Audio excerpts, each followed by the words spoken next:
너만 알려줄게.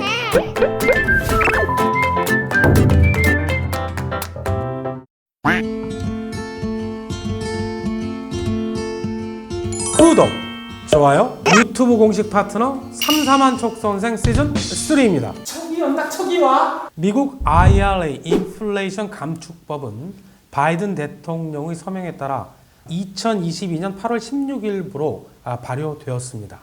7,400억 달러, 약 966조 규모의 IRA는 전 세계적 인플레이션 상황에서 미국 국민 생활 안정화라는 명분을 추구하며 보건, 청정 에너지, 조세 등 세 가지가 핵심 분야로 총 예산 중 50%인 3,690억 달러가 청정 에너지 분야에 지출될 예정. 청정 에너지 부분은 특히 에너지 보안과 미국 내 생산 지원을 위해 리쇼링이죠.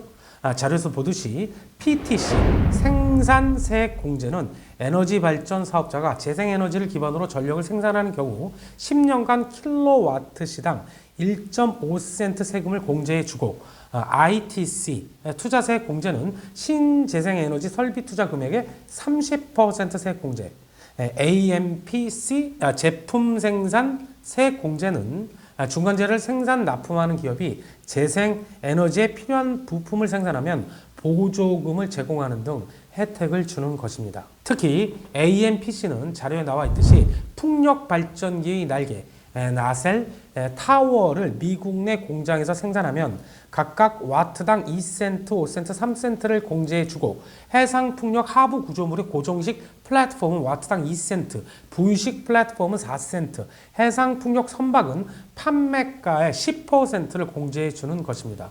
이렇듯 IRA에서는 육상풍력 대비 해상풍력 개발 시 더 큰 세액 공제 혜택을 주는데, 육상풍력은 PTC만 제공받을 수 있으나 해상풍력은 PTC와 ITC 중 사업자에게 유리한 것을 선택할 수 있고, 미국 내 부품 생산 요건도 육상풍력은 2025년 이전에 설치된 프로젝트가 미국 전체 장비의 40% 비율을 충족시켜야 하지만, 해상풍력은 20%로 기준도 낮아 해상풍력을 중심으로 재생에너지 비중을 확대하겠다는 미국 정부의 정책 의지가 반영되어 있는 것입니다.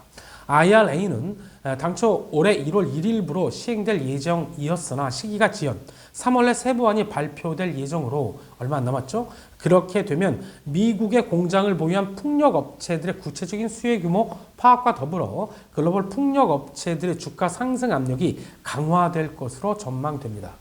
그래프에서 보듯이 미국 해상풍력 신규 설치 규모는 2023년 0.1기가와트, 24년 0.8, 2025년 3.9 기가와트로 내년부터 본격적 성장이 시작될 전망인데, 바이든 정부는 부유식 해상풍력을 2035년까지 추가로 15기가와트 도입하겠다는 계획을 추가로 발표, 중장기적으로 부유식 해상풍력 하부 구조물 발주가 증가할 것으로 예상됩니다. 여기에 유럽연합은 Fit for 55 패키지와 리파워 EU를 통해 역내 탄소 배출량을 2030년까지 1990년의 55% 수준까지 낮추며 2030년 재생에너지 발전 비중 목표를 2019년 20%에서 2030년 45%로 높이고, 자료에서처럼 2030년까지 2021년 설치량이 3배에 달하는 매년 36기가와트 풍력 설비를 설치할 계획이고, 또한 자료에서 보듯이 미국의 IRA에 대응하는 탄소 중립 산업법 Net Zero Industry Act를 시행, 태양광, 해상풍력 발전, 배터리 수소 등에 관한 역내 제조 역량을 2030년까지 40%로 향상시키고, 빠른 설치 확대를 위해 인허가 기간을 9에서 18개월 이내로 단축, 재생에너지 설치를 촉진시킬 전망.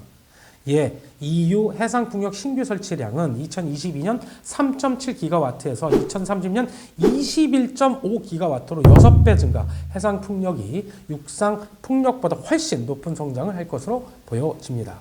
또한 우리 정부도 자료에서처럼 신재생에너지 발전 비중을 2021년 7.1%에서 2030년 21.6%로 3배 확대할 계획인데 그중에서도 특히 풍력을 집중적으로 육성 2021년에는 태양광대 풍력 설비 용량이 92대 8이었지만 2036년에는 66대 34 수준으로 확대, 풍력과 태양광을 2036년까지 각각 34기가와트, 65기가와트까지 늘리는 것으로 2021년을 기준 풍력은 20배, 태양광은 3배 증가, 풍력의 증가율이 훨씬 더 크다라는 것을 알 수 있습니다. 주목할 점은 자료에서 보듯이 육상풍력 대비 해상풍력을 집중적으로 육성 2022년 기준 해상풍력의 발전량 비중 목표가 3%에 불과하지만 2030년에는 23.8%, 2034년에는 27.5%로 에너지원 중에 가장 크게 확대할 계획이라는 것이죠. 이런 이유들로 인해 CS 윈드, CS 베어링, 동국 SNC, SK 오션 플랜트, SK D&D 등 최근 가격 조정을 충분히 받고 있는 풍력 관련 주들을 중장기적 관점에서 적극 추천드리는 바입니다. 이에 걸맞는 오늘의 추천 종목 SK 오션 플랜트입니다. 주요 제품 현황에서 보듯이 플랜트, 특수선, 후육 강관, 조선, 선박수리 개조 등 5대 사업을 중점적으로 영위하고 있는 기업입니다. 투자 포인트 그 첫 번째, 해상풍력 하부 구조물 선두 업체입니다. 2019년 대만의 초대형 해상풍력 발전 프로젝트에 참여하여 하부 구조물 재킷을 납품, 국내 최초로 해상풍력 하부 구조물을 수출하였습니다.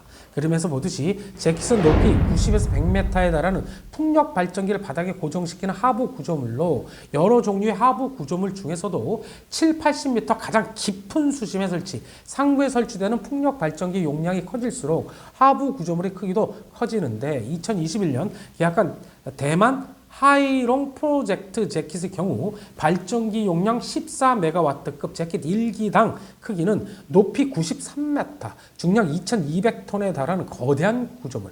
SK 오션 플랜트의 고성 내산지구 공장은 부지 13만 평에 조선블록 18만 톤, 해양 플랜트 모듈 3만 톤, 후육 강관 3.6만 톤의 생산 능력을 보유, 길이 610m, 자체 부두를 통해 물류 경쟁력을 확보하고 있으며 지분 96.6%를 보유한 자회사 삼강 SNC는 고성 장자지구에 부지 16만 평, 1.1km에 달하는 자체 부두를 보유, 선박 수리 개조, 해양 플랜트 제조에 최적화된 인프라를 갖추고 있어서 두 공장 합산 14메가와트급 재킷의 연간 생산 능력 40kg, 이에 따른 매출 규모만 무려 1조 수준입니다. 두 번째 투자 포인트, 글로벌 풍력 정책 모멘텀과 신공장 증설을 통한 중장기 성장성을 확보했습니다. 앞서 살펴보았듯이 지난해 8월 발효된 미국의 IRA, 유럽연합 Fit for 55 패키지와 리파워 EU, 우리나라 제5차 신재생에너지 기술 개발 및 이용보급 기본계획 등등 세계적 정책 모멘텀은 글로벌 해상풍력 시장의 중장기적 성장을 예고하고 있습니다. 이에 SK 오션 플랜트는 조인트 벤처나 엔지니어링 참여 방식 등으로 캘리포니아 위주의 미국 시장 진출을 계획하고 있고 2027년 완공을 목표로 50만 평 규모 부유식 하부 구조물 전용 공장을 신규로 증설하고 있기 때문에 향후 신공장 정상 가동 시 매출은 현재 1조에서 3조 규모로 수직 상승할 전망입니다. 실적 컨센서스 보도록 하겠습니다. 앞에서 보듯이 완전한 턴어라운드의 성공, 향후 글로벌 풍력 시장의 성장과 함께 지속적인 고성장을 할 것으로 전망되고 있습니다. 수급이 좋아지고 있는가 보도록 하겠습니다. SK 오션 플랜트 과거 주가 상승기 좌측 두 개의 박스를 보시면 외국인은 모두 기여를 하죠. 기관은 그럴 때도 그렇지 않을 때도 있습니다. 지금은 현재 주가가 많이 하락한 상태에서 기관 외국인 모두 보유 수량을 많이 줄여놓은 상태입니다. 차트상 사도 되는 자리인지 주봉을 통해 보도록 하겠습니다. 지난해 8월 31,750원 역사적 고점을 찍은 이후 큰 폭으로 하락, 현재는 3년 장기 박스권 하단 근처까지 조정을 주는 모습입니다. 글로벌 풍력 정책 모멘텀, 풍력 하부 구조물 국내 1위를 넘어 신공장 증설을 통한 중장기적 성장성 등 지금은 저가 매수 타이밍으로 보여집니다. 매수 추천 목표가, 손절가 드리도록 하겠습니다. 전저점 부근인 18,000원 내 쪽에서 분할 매수하시기 바라겠고, 초단기 목표가 없이 지난 3월 초 고점 부근이 22,200원을 중단기 목표가, 증권사 평균 목표 주가 28,000원을 장기 목표가로 드리고 16,000원을 손절가로 드리며 이상 상담한 채권형이었습니다. 구독! 좋아요! 속성생이다. 알람 설정까지